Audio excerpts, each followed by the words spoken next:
Hello, me lads and lovelies. Captain Edward von Arkham here, coming to you from on board the MHS Hysteria.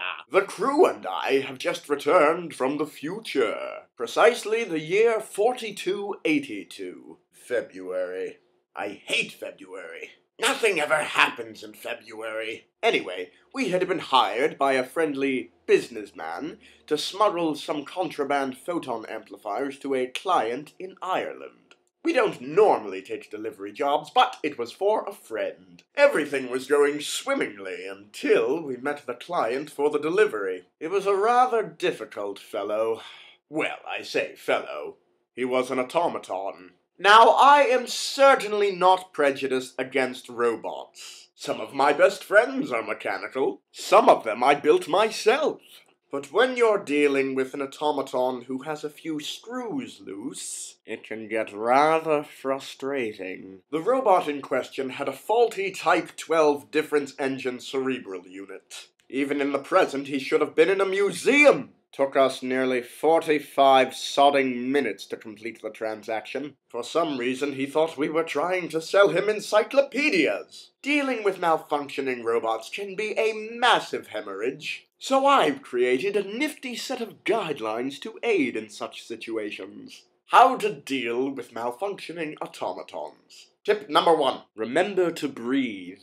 Interacting with a loopy robot can be one of the most infuriating things in the world. So watch your blood pressure and breathe steadily. But don't breathe too deeply or too heavily, because then the robot may think that you're mocking it. Tip number 2. Try unwinding it and winding it back up again. That usually works. Tip number 3. Do not attempt to repair the automaton unless you know what's wrong with it. If you try to reconfigure its speech receptors when they aren't broken, you may end up with a malfunctioning robot that only understands Portuguese. Tip number 4. If you do know what's wrong with the automaton, do not attempt to repair it unless you know how. If you try to reconfigure its speech receptors when you don't know how, you may end up with a malfunctioning robot that only understands Portuguese. Tip number 5. If there are sparks flying from the automaton, do not approach it.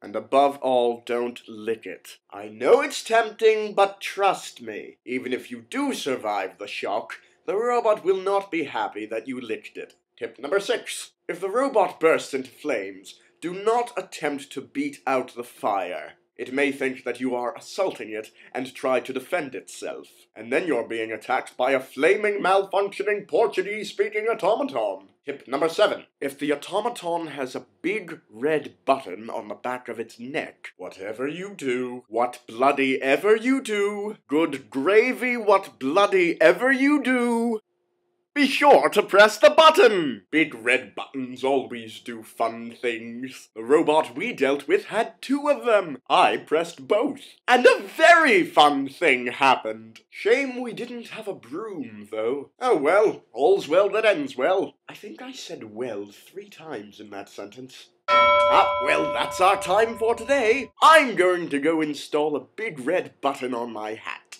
Until next time, stay mad, my duckies.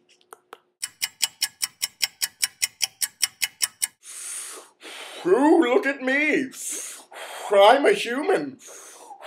I can breathe. You can't breathe because you're a robot.